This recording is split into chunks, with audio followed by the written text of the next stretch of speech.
Continuamos con el desarrollo de la unidad 1 sobre las generalidades de la responsabilidad civil y ahora la imagen que se les presenta para que la tengan presente es que justamente cuando nosotros hablamos de la responsabilidad civil como fuente de las obligaciones, no son las situaciones fácticas o las conductas que generan responsabilidad que prevé el código las únicas que en realidad pueden producir responsabilidad civil. También tenemos, por ejemplo, aquellas que nacen de la Ley de Defensa del Consumidor como microsistema especial de una forma específica de relación jurídica, que es la relación del consumo, las leyes que protegen al medio ambiente, específicamente la Ley General del Ambiente, las leyes de residuos industriales, leyes de residuos peligrosos y otras tantas, ¿no es cierto?, que también están contenidas, contempladas en la legislación vigente en la República Argentina. Bien, ya entramos en el terreno de los aspectos que son propios de la responsabilidad civil. En este sentido, las funciones preventiva y resarcitoria. Función preventiva, obviamente, como el nombre lo indica, tiene por finalidad evitar un daño.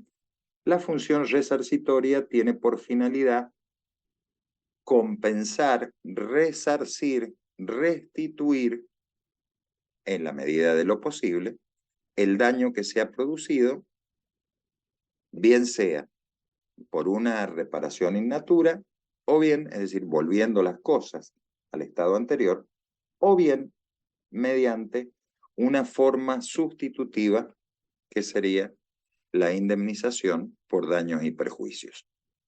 Bueno, función preventiva e indemnizatoria, específicamente función preventiva en este caso, el artículo 1710 del Código Civil es el que establece que toda persona tiene el deber, en cuanto de ella dependa, de evitar causar un daño que no esté justificado, adoptar de buena fe y conforme a las circunstancias del caso medidas razonables para evitar que el daño se produzca o bien disminuir su magnitud y no agravar el daño si ya se produjo. Bueno, esta es una norma de carácter preventiva del derecho de daño que, si nosotros nos fijamos, obedece estrictamente a la realidad de los hechos cotidianos.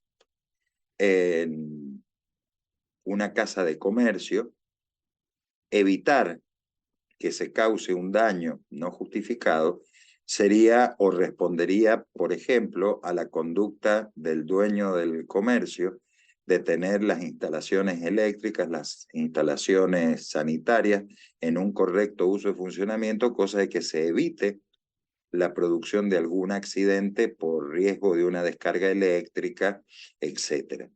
Eso supone evitar el daño. Adoptar de buena fe y conforme a las circunstancias medidas razonables para que se evite el daño o disminuir su magnitud. Es evidente que un siniestro se puede producir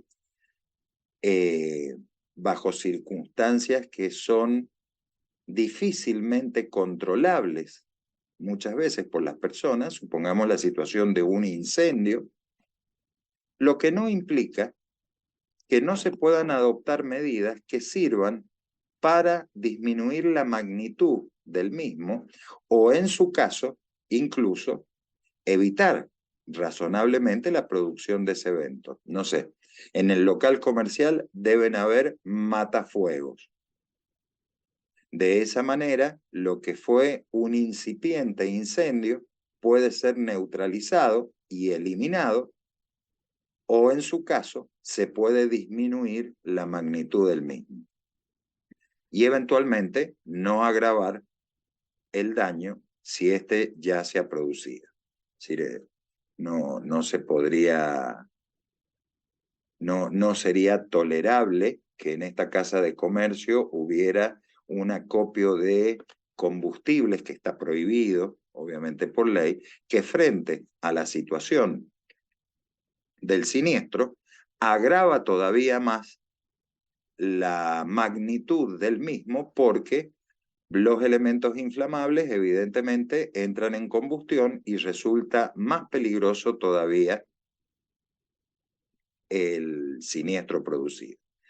Concordancia con esto que estamos diciendo lo establece los principios generales del derecho civil, el artículo 9, ¿no es cierto? El artículo 10, el artículo 9 que habla del principio de buena fe, el artículo 10 de la conducta abusiva, 729 y 961 del Código Civil. Función preventiva. ¿Quién tiene el deber de prevenir el daño? En cuanto a una primera reflexión que nos aproxima al tema, podríamos decir que es un deber jurídico que tiene un sujeto universal. ¿Esto qué significa? Que todos en alguna medida estamos comprometidos en esta obligación de prevención. Supongamos, por ejemplo, en el tratamiento de residuos en ese salón comercial del que hablábamos. Residuos como restos de papel deben ser colocados en el residuo correspondiente muchas veces de esa manera para evitar que en alguna situación entre en contacto con una estufa o con alguna fuente de calor que genere la combustión y después el posterior incendio. De ahí que el 1710, que era lo que veíamos recién en la imagen anterior, habla del deber de prevención y lo pone en cabeza de todos, toda persona, no el encargado o el responsable.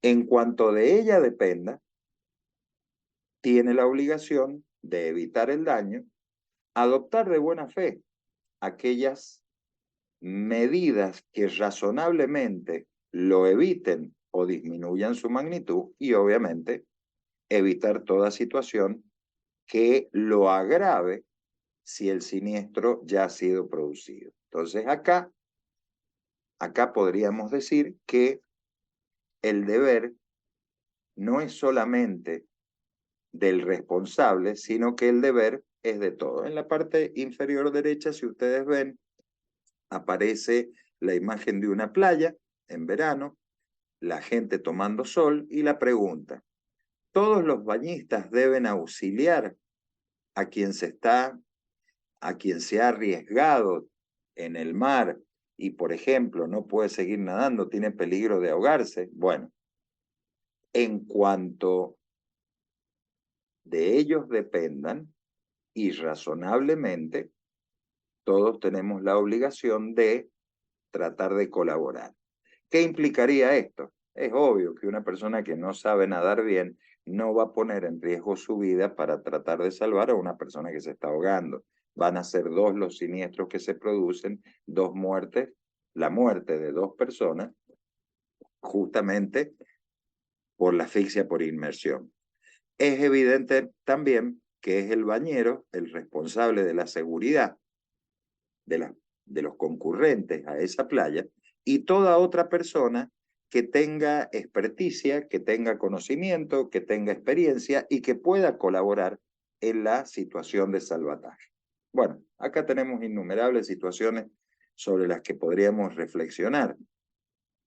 La persona que, por ejemplo, sufre un accidente en la vía pública o padece una situación de enfermedad, un episodio de enfermedad que es de carácter imprevisto. Una persona que sufre un infarto. En cuanto de ella dependa, todos los transeúntes que puedan hacer RCP deberían prestar su ayuda a la persona hasta que llegue la asistencia médica, con mayor razón aquel que tiene algún grado de conocimiento. Si va caminando por la vía pública o un médico, es el que normalmente va a tratar de acercarse para asistir en este episodio o en esta circunstancia a la persona. Muy bien. El reclamo de prevención ante la jurisdicción. Acción preventiva. Cuando alguien está actuando u omitiendo el deber impuesto de prevenir, aparece el concepto de acción preventiva. Esta procede justamente en esta situación en la que hay una acción u omisión antijurídica que hace previsible la producción de un daño, su continuación o su agravamiento. Obviamente que no es exigible la concurrencia de ningún factor de atribución. Vamos a aclarar porque todavía hay algunos conceptos que no los conocen porque estamos iniciando el curso, pero acción u omisión antijurídica, esta expresión técnica se refiere a la antijuridicidad material de la conducta de quien es responsable en la producción de un evento dañoso. Supongamos que en una casa tiene un segundo piso donde hay un balcón y el piso de ese balcón amenaza ruina, es decir, amenaza con desprenderse de la estructura y caerse. Puede matar a alguien. Bueno, evidentemente hay una omisión que es de carácter antijurídico. Se debe mantener en un estado de razonable seguridad las edificaciones o emplazamientos, porque si no cualquiera en la vía pública puede sufrir un daño si se produce un desprendimiento de la mampostería o incluso la caída de la misma estructura. Estas situaciones que les estoy mencionando son de relativa frecuencia que pasan. Por ahí se ve esto en noticias que en Buenos Aires se ha desprendido un balcón de un edificio que cae en la vereda o que ha producido tales daños. Entonces acá, cuando yo estoy advirtiendo como peatón, como transeúnte, esta posibilidad, yo tengo la facultad de reclamar algún tipo de acción. Y es acá donde aparece la denominada acción preventiva.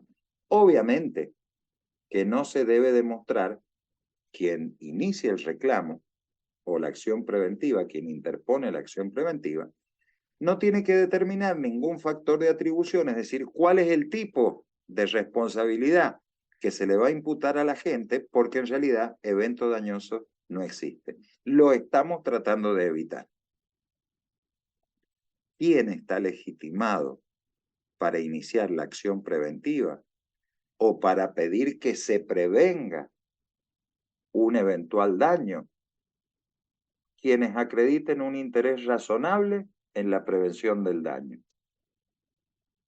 Yo paso todos los días caminando por ahí porque es la ruta que yo sigo para ir a mi trabajo. Mis hijos van a la escuela y pasan por esa vereda, entonces estos son intereses suficientemente ponderados por la ley para la articulación o el inicio de esta acción preventiva. Bueno, ¿qué se puede pedir y qué puede disponer el juez? Cuando el juez admite la sentencia, es decir, cuando el juez dice, sí, efectivamente tiene razón el reclamante, sea en forma definitiva o en forma provisoria, puede el juez determinar a la persona que ha sido denunciada la obligación, es decir, que se le imponga obligaciones de hacer, obligaciones de no hacer, según corresponde. Y obviamente obligaciones de edad, ¿no es cierto? Se deben ponderar los criterios de menor restricción posible y de medio más idóneo para asegurar la eficacia de la obtención de la finalidad. Es decir, en el supuesto este que hemos puesto del balcón que amenaza ruina,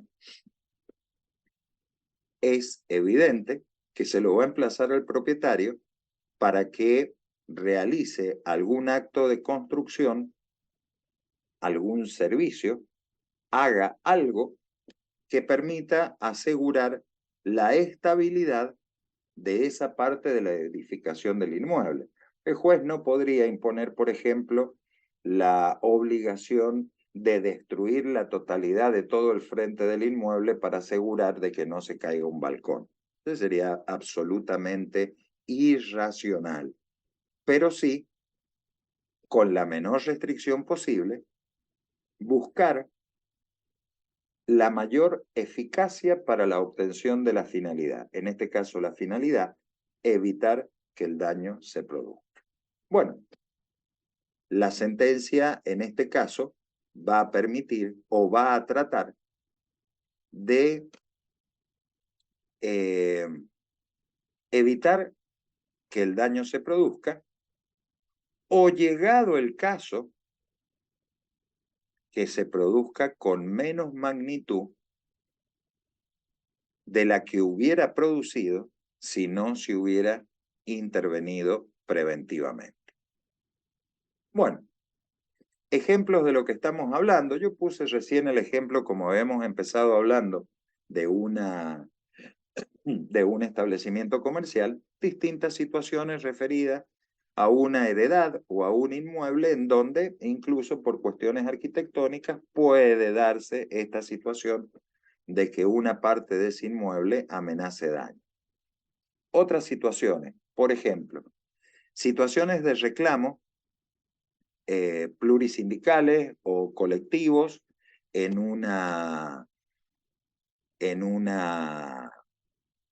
estación de servicio, en este caso de Petrobras, año 2015, donde los que son reclamantes es el sindicato de taxistas que protestaba contra la empresa, y el juez ordena en este caso que la protesta no se haga en la playa donde se hace el expendio de combustible, porque es peligrosa, es una actividad peligrosa que podría generar algún tipo de accidente, sino que se haga en un lugar específico, fuera de la esfera de influencia del expendio de combustible, porque puede ser peligroso para las personas incluso que se están manifestando. Bueno, función resarcitoria. Lo primero que tenemos que aclarar y que se expresa en este primer párrafo de la imagen que les estoy presentando es que el actual sistema de responsabilidad está basado en una secuencia lógica. Es decir, no hablamos en forma aislada de la función resarcitoria, sino que partimos de la base de que hay un estrecho vínculo con la prevención. No son dos funciones aisladas, sino que en alguna medida están íntimamente relacionadas. Cuando vemos nosotros la unificación de los efectos del daño en materia de responsabilidad civil, el 1716 que ustedes están viendo, habla del deber de reparar y habla justamente de la violación del deber de no dañar a otro o el incumplimiento de una obligación que da lugar a la reparación del daño causado conforme a las normas del código. Entonces aquí aparece el fundamento que podríamos decir constituye la antijuridicidad de la conducta confrontada con el sistema, es decir, el deber de no dañar. El deber de no dañar es un principio general del derecho, alterum non lidere, y evidentemente a este principio general se lo actualiza, se lo pone en movimiento cuando la consecuencia jurídica que establece la ley es específicamente la reclamación del daño. Ahora, cuando hablamos de la reparación del daño, tenemos distintas alternancias o estadios, porque estamos viendo la secuencia fáctica, la secuencia de los hechos que se están produciendo, Y entonces podríamos decir, no dañar. No dañar supone, en primer término, prevenir. En segundo término, razonablemente evitar o disminuir las consecuencias de la magnitud. En tercer término, no aumentar la intensidad del siniestro. En la secuencia de estos hechos, cuando yo no pude evitar y el daño efectivamente se ha producido, entonces ahora el no dañar supone justamente la reparación del daño que ha sido causado. Bien, de acá que cuando nosotros vemos la función resarcitoria, esta imagen que está acá es bastante sencilla y es simplemente para que ustedes tengan una representación mental gráfica de la función resarcitoria, de la responsabilidad civil.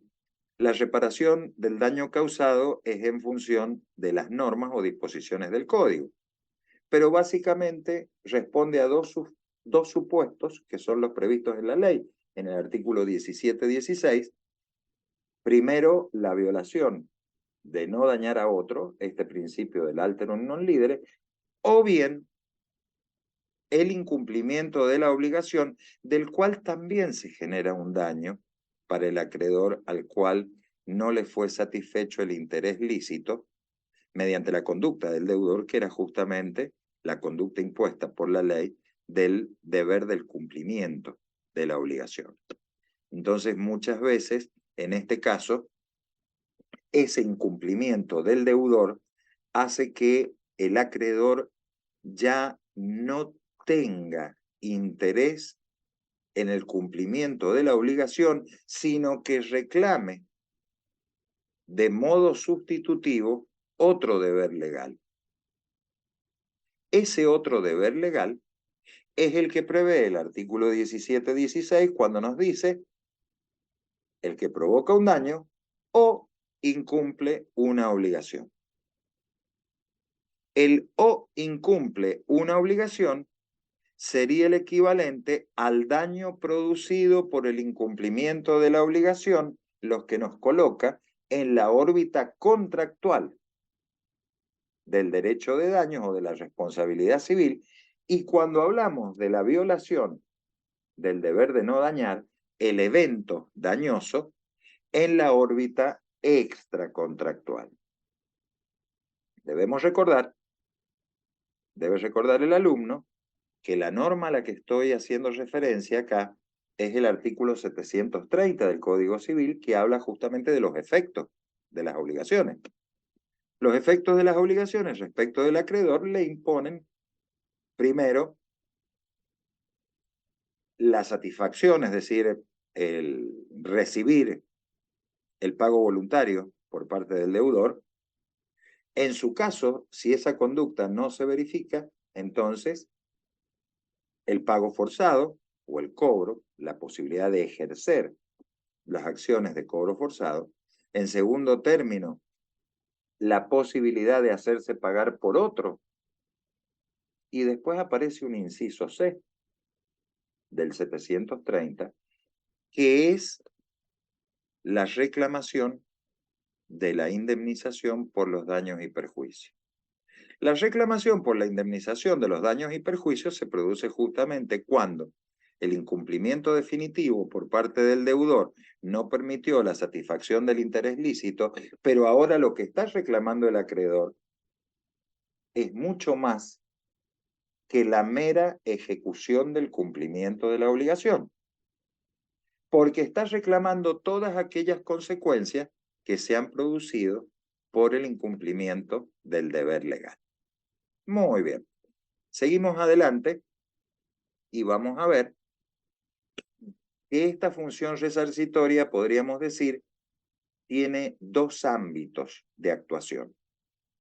Podemos hablar de la reparación en la esfera civil. He resaltado en rojo la esfera comercial porque en realidad este código unificado, civil y comercial, salvo algunas disposiciones, ¿no es cierto?, que puedan hablar sobre mercado en la parte inicial del código, en realidad ha absorbido la parte general del derecho comercial.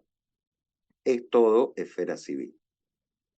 Bueno, esa es una digresión particular de un criterio muy personal, pero la reparación desde el punto de vista civil significa justamente restablecer las cosas a la situación anterior de la producción del daño o eventualmente sustituir ese daño que yo ya no puedo volver hacia atrás, sustituirlo por una indemnización.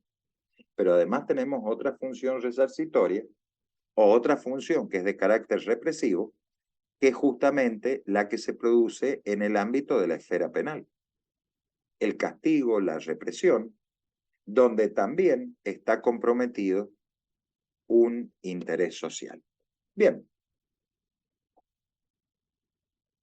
Hay una tercera función. Nosotros hemos hablado de función preventiva, hemos hablado de función resarcitoria, y en el proyecto de código teníamos una tercera función que es la función punitiva. La función punitiva implica, o de carácter sancionatorio, implica justamente un deber ejemplar a aquel que provoca un daño. Una sanción ejemplarizadora. Ya no solamente restituyo aquello que, o indemnizo aquello que es consecuencia del daño que he provocado, sino que ahora además sufro una sanción de carácter ejemplar, un castigo para no volver a dañar. En el momento de la sanción, del tratamiento legislativo para la sanción del Código Civil, esta función punitiva se suprimió en el Código Civil y Comercial. Sin embargo, esta función punitiva se ha mantenido con la ley 24240, la ley de defensa del consumidor, en el artículo 52 bis. Es decir, cuando un proveedor no cumple con las obligaciones legales o contractuales con el consumidor, el juez puede aplicar una multa civil en favor del consumidor. Y se gradúa en función de la gravedad del hecho o las circunstancias del caso, y esta multa es independiente de las indemnizaciones que correspondan. Entonces, en el margen derecho de la imagen, ustedes podrán ver, no lo voy a comentar, porque son justamente las sanciones que prevé el artículo 47 de la 24240, ¿no es cierto?, que va desde apercibimiento, multa, decomiso de mercadería, clausura de establecimientos, suspensiones, pérdida de concesiones, privilegios, etcétera, etcétera, y cuál es el destino de las multas. Lo cierto es que en materia de defensa del consumidor y teniendo en cuenta la gravedad del incumplimiento en la relación de consumo por parte o que afecta al consumidor, existe la posibilidad de la imposición de este daño punitivo al que estamos haciendo mención, que en el Código Civil y Comercial no ha sido legislado o fue suprimido en realidad porque estaba como norma proyectada, pero finalmente no se aprobó. ¿Función punitiva y función disuasoria es lo mismo? La respuesta es no. La función punitiva es justamente la imposición de una pena al que ha provocado un daño sin una causa justificada.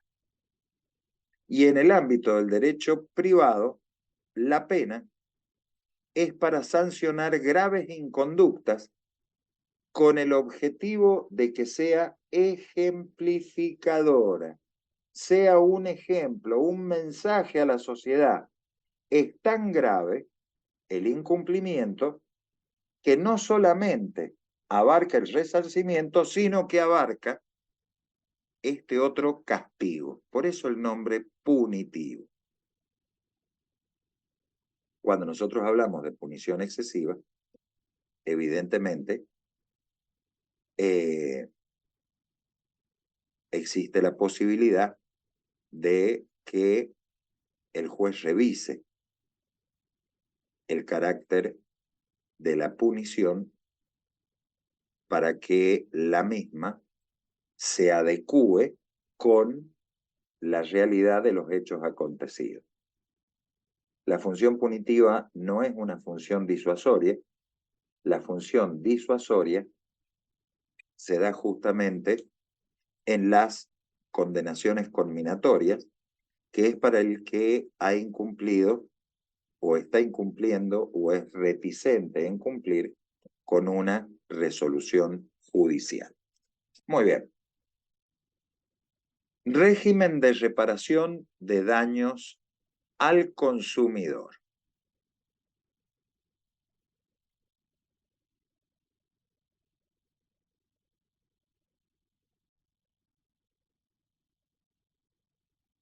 El régimen de reparación que vamos a empezar a comentar ahora, que es el que está previsto en la Ley de Defensa del Consumidor, en realidad podríamos decir que guarda una hermenéutica análoga a la del Código Civil y Comercial, a pesar de que el Código Civil y Comercial es sancionado con posterioridad a la Ley de Defensa del Consumidor.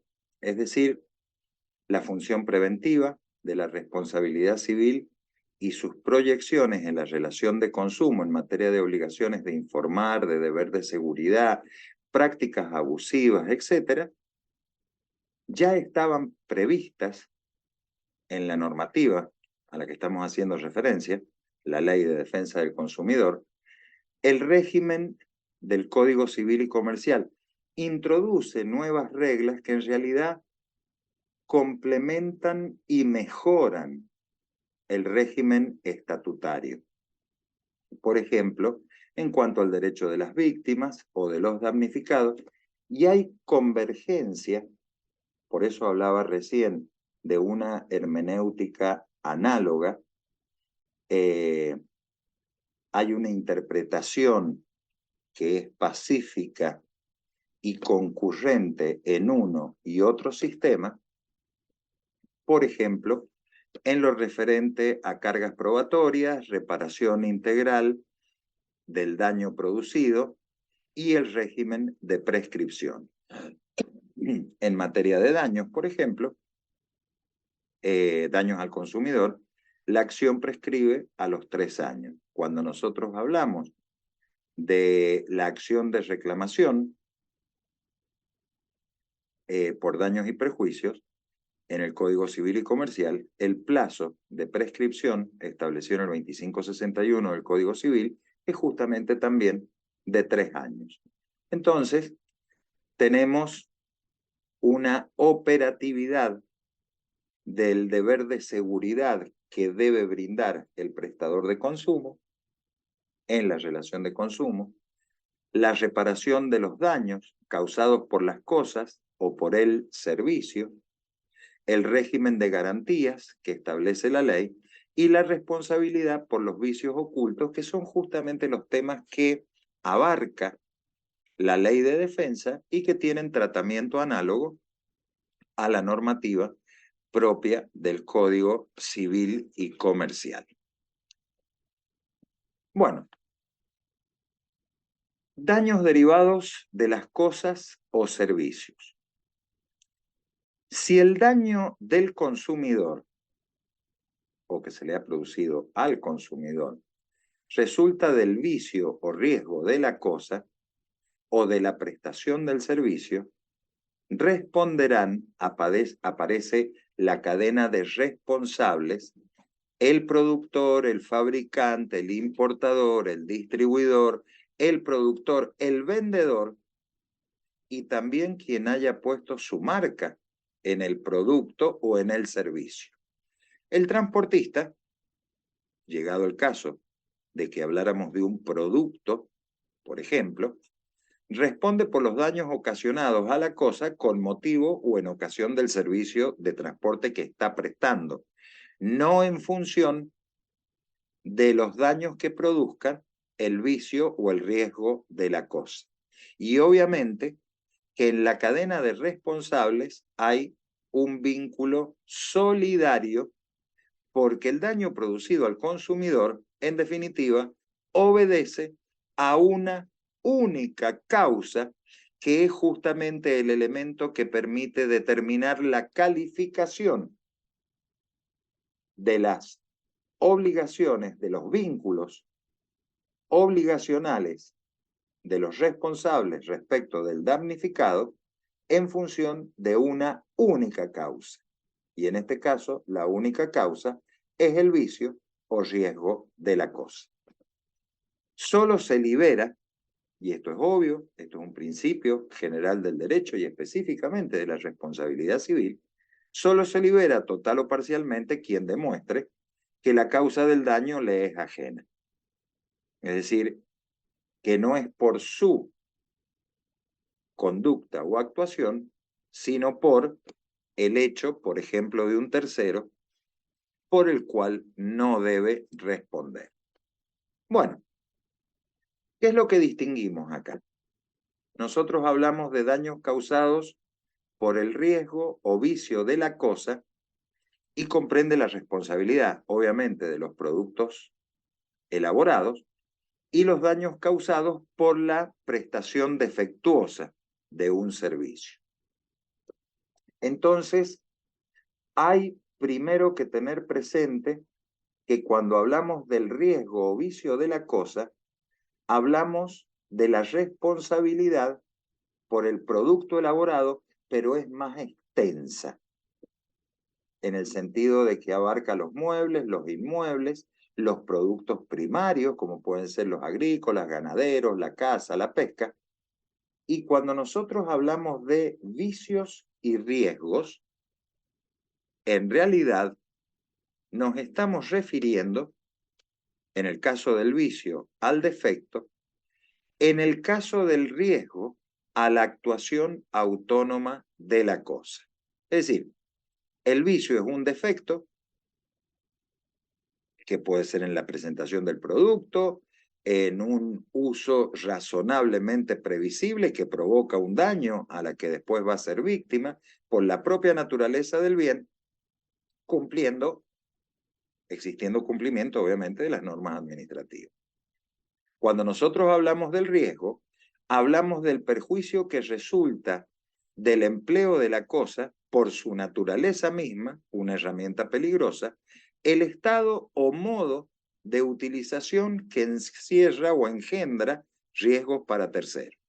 No sé, no es lo mismo manejar, supongamos, un destornillador o manejar un martillo y un clavo que genera riesgo. Uno se puede pegar un golpe, puede recibir un golpe de martillo en el dedo y le va a doler, a la situación del manejo de una motosierra donde puede haber la amputación de un miembro. Bien.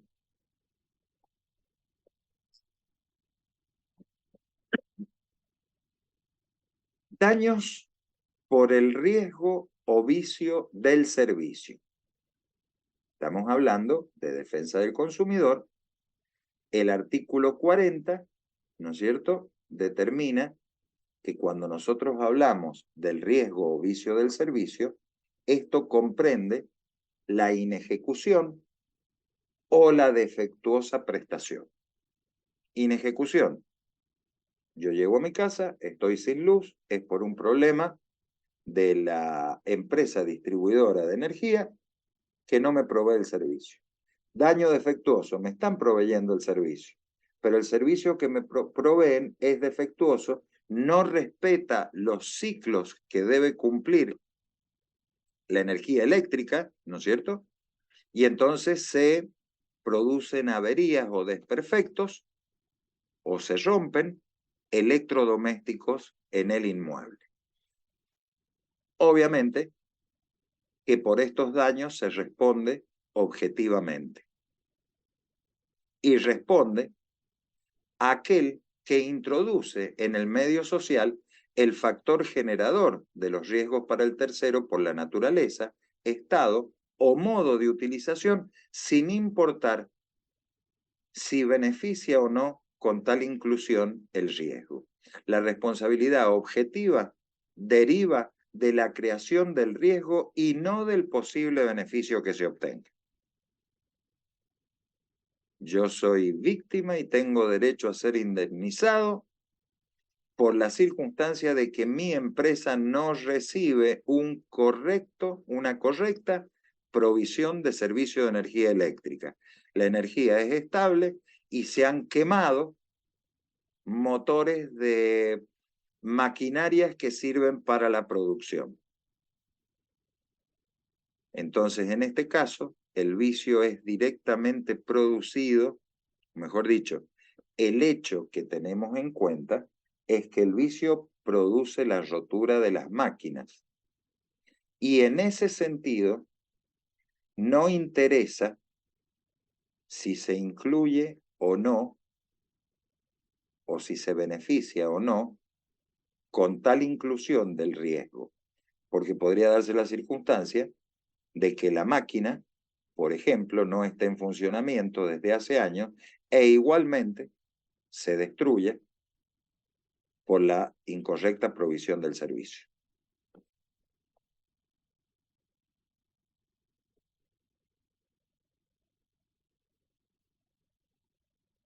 Legitimación activa y pasiva.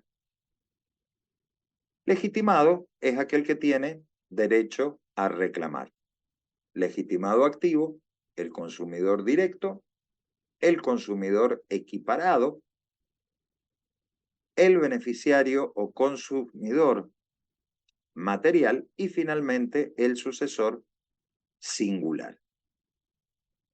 Ojo, sucesor singular y no sucesor universal. Es decir, aquella persona que está recibiendo el derecho de otro que se lo está entregando.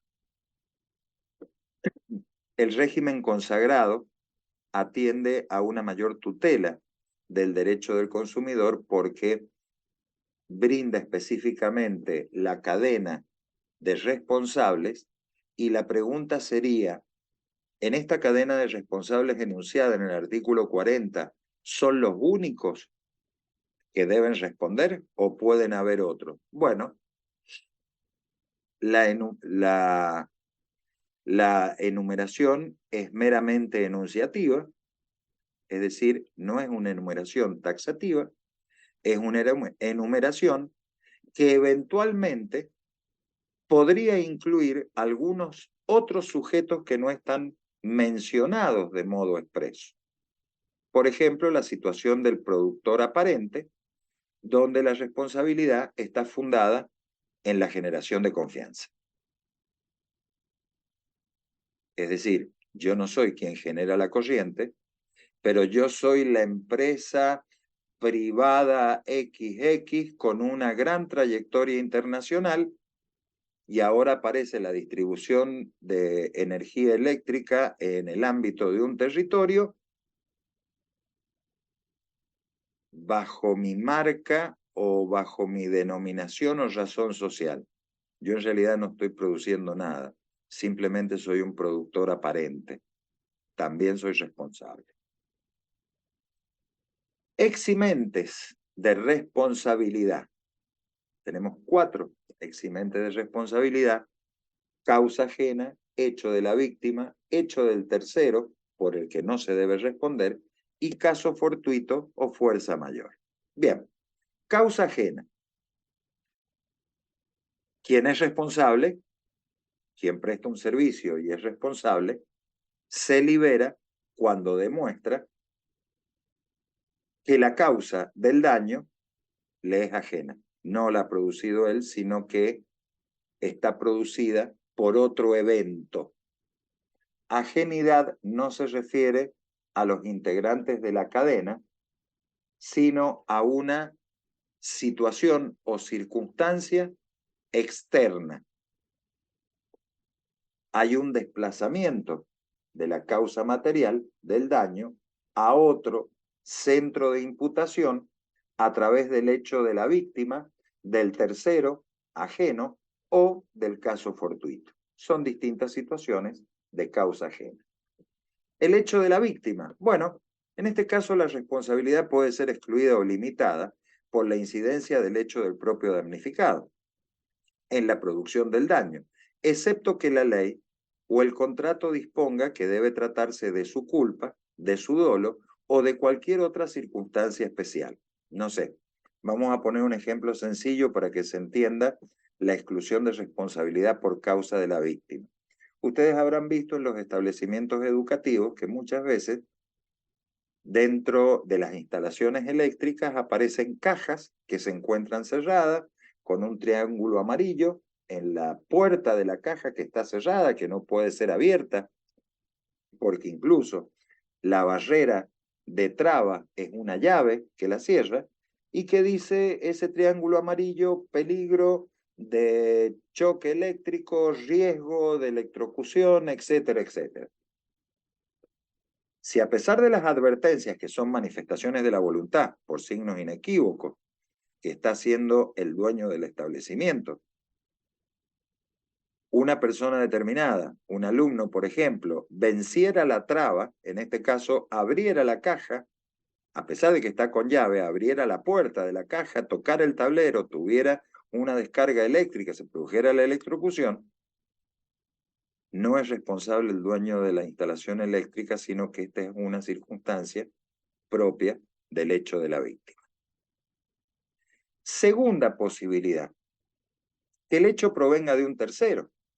Entonces acá estamos en presencia de aquel que provoca un daño, pero por el cual no existe la obligación de responder. Y debe reunir en sus casos los requisitos del caso fortuito o de la fuerza mayor. El hecho del tercero es asimilable a la ruptura del nexo causal en la situación de caso fortuito o fuerza mayor. No sé, en la empresa distribuidora hay un acto de vandalismo, rompen un transformador de baja potencia, estos que reducen la corriente a 220 para ponerlos como corriente domiciliaria para que entren en los domicilios. Y en realidad la ruptura de ese transformador es la que termina afectando la rotura de electrodomésticos en los inmuebles, porque ha entrado una mayor potencia de energía a los inmuebles. Es evidente que la situación de ese tercero por el cual yo no debo responder es el causante del daño y no me corresponde entonces a mí, empresa distribuidora, la reparación de los daños producidos. Pero esto es un evento que yo no lo he podido prever. Y entonces, en ese caso, es asimilable al caso fortuito. Bueno, finalmente, la situación de caso fortuito o de fuerza mayor, el hecho que no puede ser previsto o eventualmente, si ha sido previsto, no puede ser evitado. Obviamente que se exime de responsabilidad, salvo disposición en contrario, que normalmente puede ser de carácter convencional cuando el propio obligado asume la responsabilidad incluso por el caso fortuito o la fuerza mayor. Carga probatoria. ¿Qué se debe probar? Obviamente, la existencia del daño. Esto es un principio básico en materia de responsabilidad, porque la sola conducta antijurídica que no provoca daño no es presupuesto de la responsabilidad civil. Voy a poner un ejemplo muy sencillo, lo vamos a ver, lo vamos a desarrollar más adelante cuando veamos los presupuestos de responsabilidad, pero para que tengamos una idea. Si yo me paso un semáforo en rojo, pero con esa conducta no estoy generando un accidente, que es una conducta imprudente en la conducción de un automotor, hay una antijuridicidad, pero en realidad no se ha producido un daño injustificado. No existe en realidad daño. Entonces, lo primero que debe probar la víctima es el daño, el origen, en su caso, que su origen se encuentra en un producto lanzado al mercado o en un servicio de carácter defectuoso. Entonces, cuando nosotros hablamos justamente de qué se debe probar, el 1736 lo que nos determina es que la carga de la prueba corresponde a quien alega. Quien invoca es el que prueba, salvo que la ley impute o presuma. La carga de la prueba es ajena o de la, o sea, se impute o se presuma que la carga de la prueba obedece a una causa ajena o la imposibilidad de incumplimiento recae sobre quien la invoca. Accidente de tránsito en el que yo después termino demandando por mala praxis a la clínica que me operó. Yo no puedo tener ni las constancias de la historia clínica, ni tampoco las radiografías y todo lo que sean elemento documental, porque es muy probable que esos estén en el ámbito de los archivos de la clínica. Debo necesariamente entonces reclamar judicialmente que los presente el demandado.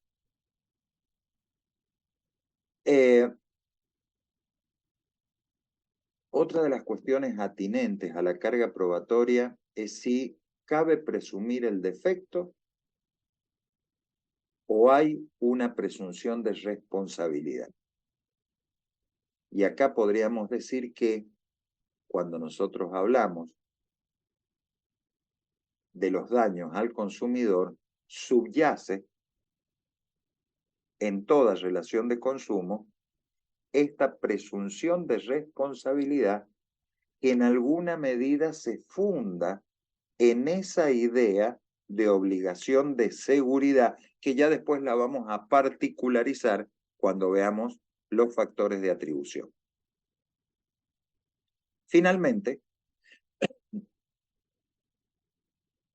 cabe mencionar en esto de la carga, en este tema que estamos analizando, la carga probatoria, que el artículo 53 de la ley 24.240 establece que los proveedores deben aportar al proceso todos elementos de prueba que obren en su poder conforme a las características del bien o servicio prestado, prestando la colaboración necesaria para el esclarecimiento de la cuestión debatida en el juicio, que es lo que le comentaba recién con el caso de la clínica. Ahora, ¿qué es lo que se está consagrando acá? El principio de la carga probatoria dinámica. Es decir, el damnificado es el consumidor, pero quien en realidad debe acompañar la prueba, porque muchas veces él es el único que la tiene, es el prestador del servicio, justamente conforme a las características del bien o del servicio propiamente dicho. Un ejemplo muy sencillo que seguramente todos conocemos: nos quedamos sin servicio de Internet porque se han cortado los datos de tal o cual empresa. Si yo después reclamo una bonificación en el costo mensual de la factura, yo no puedo demostrar el tiempo que estuve sin servicio. Quien debe demostrar la interrupción del servicio y el tiempo de esa interrupción es la empresa prestadora del servicio. Vicios ocultos. Cuando nosotros hablamos de las cosas, tenemos justamente lo que se denominan vicios ocultos, y acá se hace una distinción entre vicio oculto y vicio redivitorio. ¿Qué es lo que es un vicio oculto? Aquellos defectos que existen al tiempo de la adquisición y que son de carácter desconocido. Defectos referidos a la falta de una cualidad normal que se verifica a nivel de la materialidad del objeto que es contenido del contrato. Bueno, y la magnitud del defecto no es relevante, sino que la cosa sea defectuosa. Cuando nosotros hablamos de un vicio redivitorio, son aquellas falencias que hacen que la cosa sea impropia para el destino por razones estructurales o funcionales, o que disminuyen su utilidad a tal extremo que, de haberse conocido, no se la habría adquirido.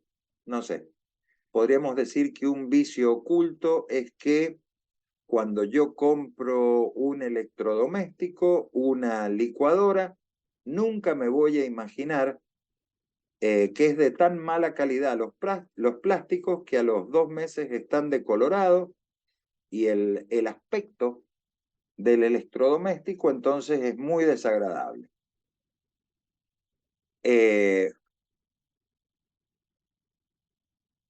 La segunda situación es cuando yo compro la misma licuadora, viene con la cuchilla desafilada, todo funciona perfectamente, pero la licuadora no licúa nada. Entonces ni siquiera la puedo utilizar como tal. ¿Qué es lo que quedaría excluido de estos vicios ocultos? Bueno, voy a mencionar algunas situaciones que por ahí son conocidas por ustedes, porque no se comprenden dentro de la responsabilidad por los vicios ocultos los defectos del bien que el adquirente conoció o debió haber conocido mediante un examen adecuado a las circunstancias del caso. Algunos ejemplos muy sencillos. Ustedes van a una casa de computación en un shopping, quieren comprar una computadora y la única que queda es la computadora en exhibición. Y esa computadora presenta rayaduras, le falta una tecla y el vendedor dice, la única que queda es la que está en exhibición. Yo no puedo después hacer la presentación reclamando el defecto de la cosa porque lo conozco al momento de la compra.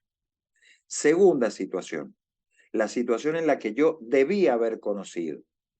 Yo estoy comprando un inmueble y en realidad hago un examen porque pido los planos, veo que la construcción sea antisísmica, etcétera, etcétera. Después yo no me puedo sorprender si el inmueble que me vendieron no es antisísmico y yo no estoy en conocimiento simplemente porque no hice el examen adecuado de la cosa. No responde tampoco quien vende, por ejemplo, la cosa, por los defectos que no existen al tiempo de la adquisición, sino que son defectos posteriores. Y al que le corresponde determinar que la cosa era defectuosa al momento de adquirirla, es justamente al adquirente, salvo en el caso en el que el transmitente actúe profesionalmente en la actividad que corresponde a la transmisión propia de la cosa. Bueno, acciones en el Código Civil ante los defectos ocultos. Tenemos las obligaciones de saneamiento, el artículo 1039, incisos A y B, justamente persiguen la corrección del incumplimiento, la subsanación del defecto o, en su caso, la sustitución del bien. El 1039, inciso C, faculta justamente a la resolución de acuerdo a la gravedad. Recordemos que cuando hablamos de resolución, hablamos de una situación de ineficacia del acto jurídico que se produce por el incumplimiento del co-contratante. Y obviamente, el artículo 1040 del Código Civil, todo esto en materia de contratos, permite la acción de reparación de los daños efectivamente producidos. Bueno, veamos ahora un poquito más en profundidad los vicios ocultos. 1039, saneamiento del título o del derecho. El acreedor de la obligación de saneamiento tiene derecho a optar por reclamar el saneamiento del título. ¿Quién es el acreedor del saneamiento? El que es dueño de la cosa. Aquella persona que compró el electrodoméstico. a reclamar el saneamiento del título o la subsanación del vicio. Resulta que yo he comprado un bien y ahora hay un tercero que me está reclamando la devolución del bien porque dice que eso era una mercadería robada. Yo tengo derecho a reclamar el saneamiento del título, la garantía de evicción. A reclamar un bien equivalente si la cosa es fungible porque podría haberse dado la circunstancia que perdí la cosa. Entonces tengo derecho a que me provean otra cosa. Y llegado el caso, como lo mencionábamos en la imagen anterior, a la resolución. La responsabilidad por daños. El acreedor tiene también, el dueño de la cosa, el saneamiento referido a la reparación de los daños en los casos expresamente previstos, salvo las situaciones que antes habíamos mencionado. Que se conoce el vicio, que el enajenante no conoció ni pudo conocer el peligro de la evicción o la existencia de los vicios, porque ahí está actuando de buena fe. Y finalmente, que la transmisión fue hecha a riesgo del adquirente. Bueno, una cosa que es importante declarar, vamos a volver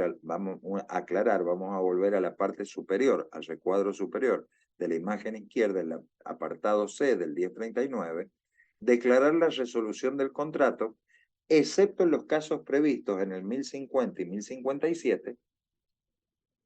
¿Y por qué mencionamos estos dos artículos? Porque el 1050 habla de la prescripción adquisitiva cuando el derecho del adquirente se sanea por el transcurso del plazo de prescripción adquisitiva, se extingue la responsabilidad por evicción. A mí me vendió una cosa quien no era el dueño, quien a mí ahora me viene a reclamar la devolución de la cosa, resulta que tiene extinguido el dominio porque yo ya lo he adquirido por prescripción adquisitiva. En ese caso no hay obligación de garantía de evicción. Y el 1057, que habla del defecto subsanable, el adquirente no puede resolver el contrato si el defecto es subsanable. El garante ofrece, además de que el defecto es subsanable, el garante ofrece subsanarlo y el adquirente no lo acepta. Queda, obviamente, a salvo la reparación de los daños. Entonces, ¿cuál sería esta situación? Yo compro el televisor está funcionando mal y normalmente fíjense que las empresas o casas de comercio dicen tiene 3 días para el cambio directo. Y si no, bueno, ya aparece el tema de la garantía. Entonces, si yo no pruebo el electrodoméstico en esas 72 horas y pido la sustitución del bien, yo no voy a poder después reclamar la resolución del contrato, porque el vendedor me está ofreciendo subsanar el defecto y yo me estoy negando porque quiero la sustitución del del bien, perdón, que presenta el defecto. Bien, con esto terminamos la segunda parte del análisis de las nociones generales y ya comenzaremos el análisis de la tercera parte viendo unas nociones generales de los presupuestos de la responsabilidad civil, es decir, de los 4 presupuestos de la responsabilidad civil, que en realidad los vamos a analizar en concreto ya en la unidad 2, que es la unidad siguiente, en el programa que nosotros estamos desarrollando.